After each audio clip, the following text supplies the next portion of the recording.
come here, and it's one of the best places to see wolves in Alaska. But unlike Chignik Lake, there have been no fatal attacks. Why? I think Denali will hold the answers I'm looking for.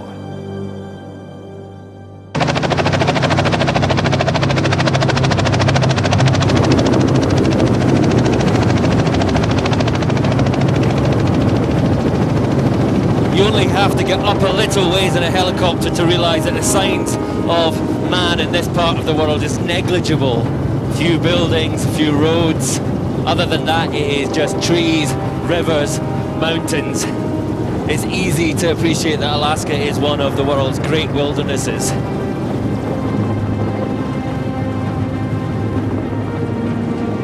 It does your heart good just to fly over somewhere like this and not to see people.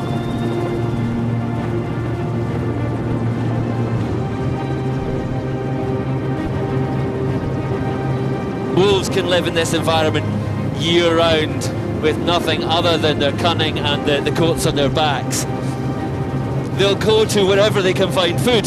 So down here we've got caribou, we've got sheep, and wherever you find those animals, you stand a chance of finding wolves. I'm heading deep into the park for the night, away from the roads, away from any other people. I'll be alone in the wild. I want to know if the wolves will seek me out, and how will I feel if they do? When you're out in the open, there's no real problem, but I think heading into this thick stuff, you start getting a little bit nervous, but I'm hoping that I'm making enough noise as I walk along to scare off any animals that might be hiding in here. This is quite interesting. We've got sign of predator and prey in exactly the same spot. We've got moose droppings and we've got wolf scat, old and dry.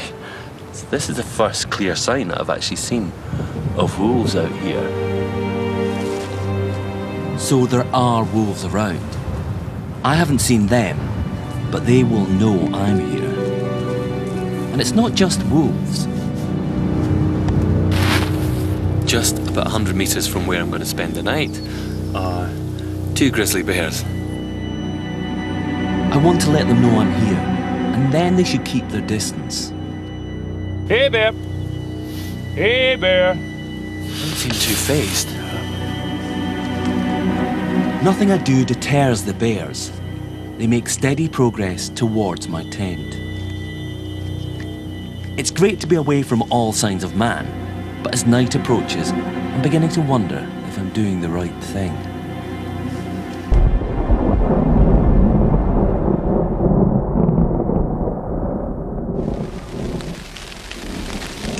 Things have gone from bad to worse. Find a nice place to camp at night time, and I find 2 grizzly bears walking right towards me and disappear into the brush, and it starts pouring down.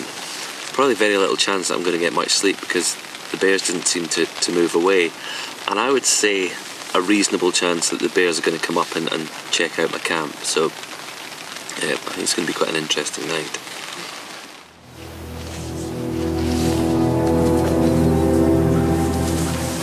In the morning, I discover something came closer than the bears. A wolf.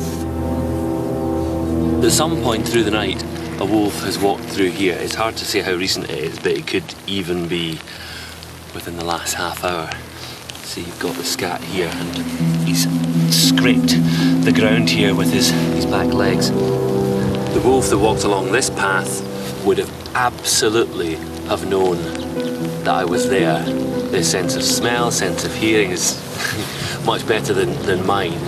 This is an animal that certainly doesn't see me as food and doesn't associate human beings with food. Just carried on walking along his path, looking for his next meal.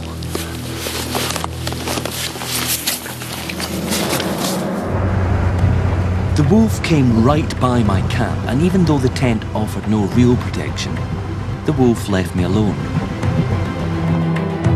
I think Jack is right. Under normal circumstances, wolves stay away from man.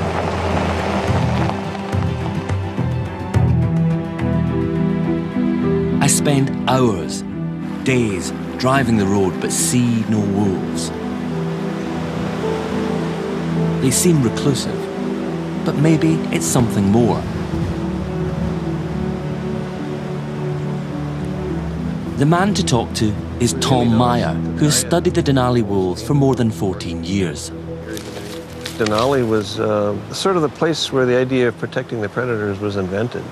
So all the parks in the lower 48 states had their wolves eliminated. And it was finally when they got around to figuring out how to manage wolves in Denali, they suddenly realized that maybe we have another strategy here. The strategy? To keep wolves and people apart. There's only one road through the park, and when the wolves are denning, the areas around the dens are closed to hikers. You must stay at least 20 meters away from a wolf.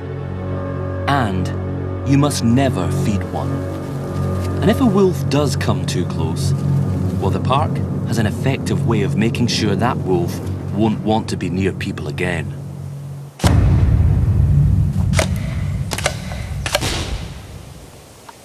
Pat Owen and her team are responsible for keeping bold animals at bay in Denali. And they sometimes use paintballs.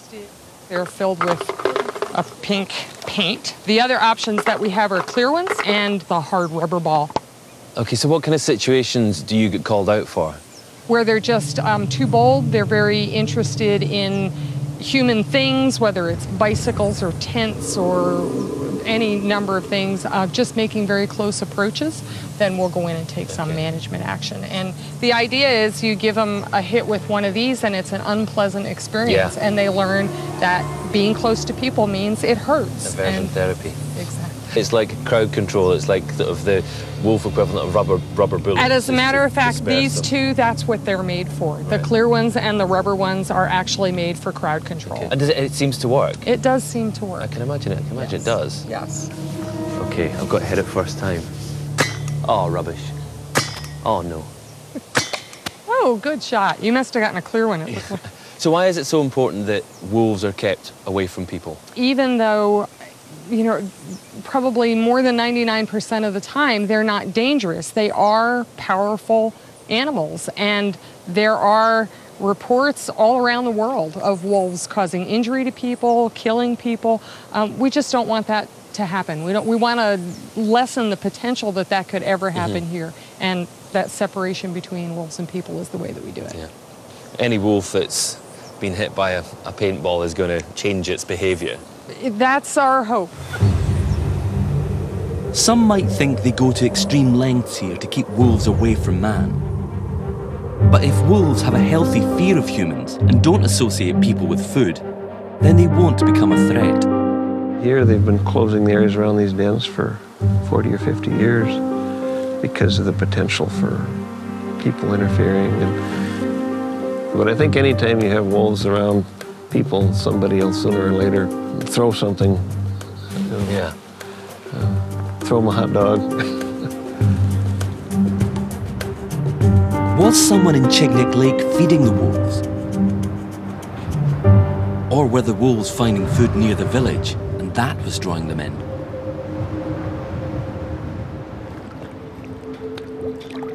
Could the answer be at the Chignik dump? My camera traps caught a bear here.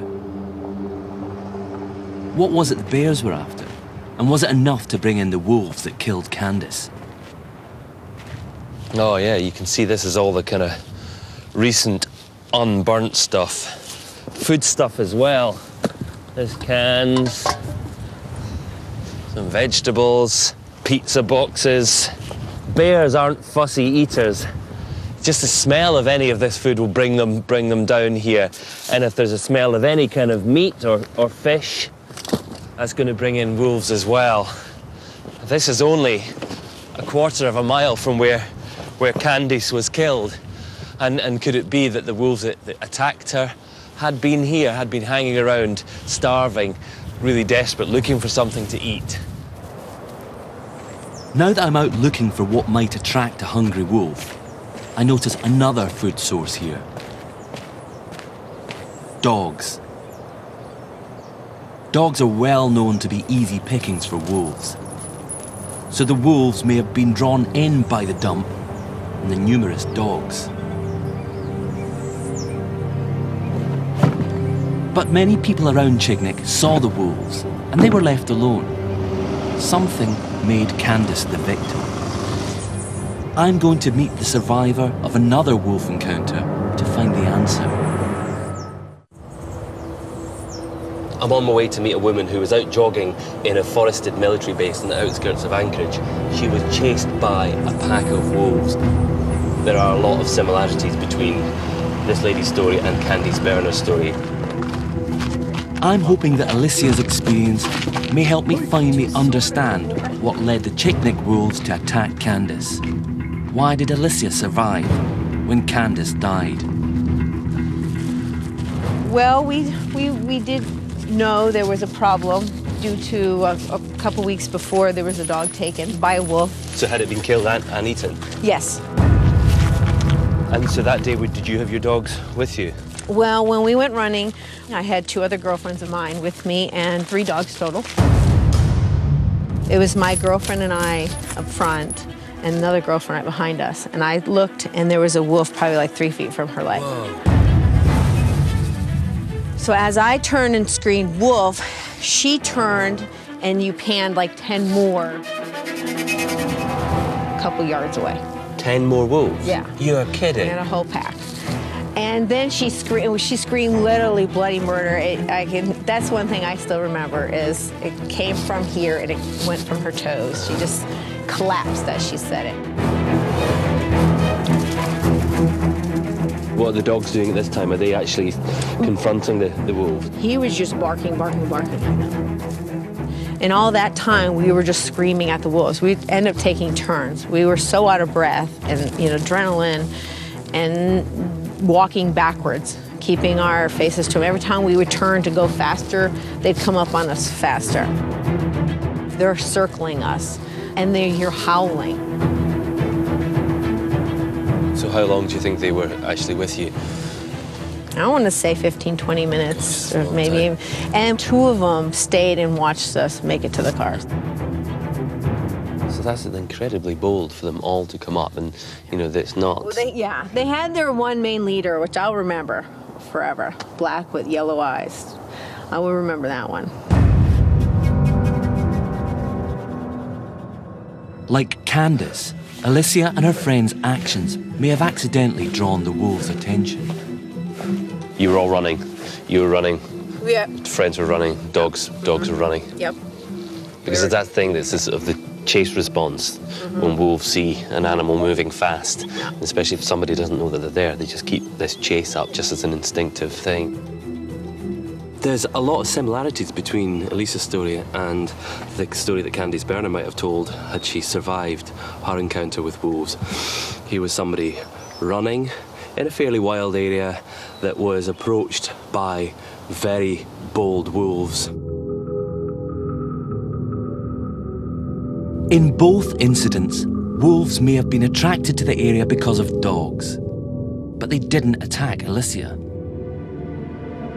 I think the big difference in Alicia's story was that she saw the wolves and did the right thing. They stopped and they confronted the wolves. And sadly for Candace, she probably didn't know the wolves were there until they were actually literally nipping at her heels.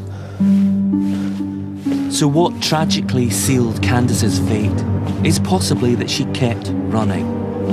She was wearing headphones. She didn't hear them coming. And the wolves' predatory chase instinct kicked in. But I've also realised there's a wider and more menacing issue here. There was nothing to stop the wolves attacking and killing Candace Berner because they, unlike the Denali wolves, were not afraid of man. The most startling similarity between Alicia's story, Candace Berner's story, every single account of wolves confronting people in Alaska is that the wolves involved have lost their fear of human beings.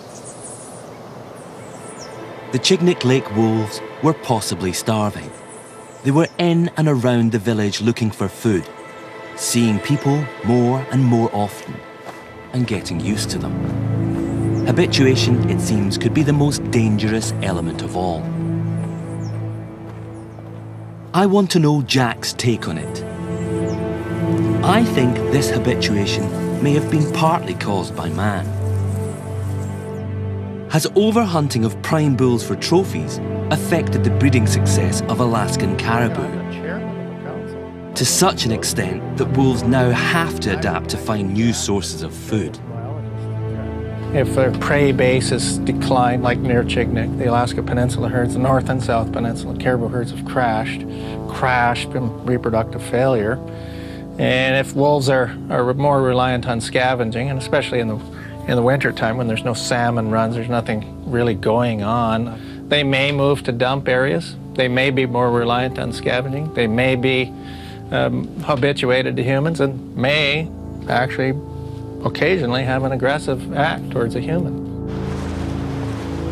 If the natural balance has been thrown out, then this rare occurrence, this tragic event, may be a glimpse into the future. A glimpse of the conflict that could lie ahead.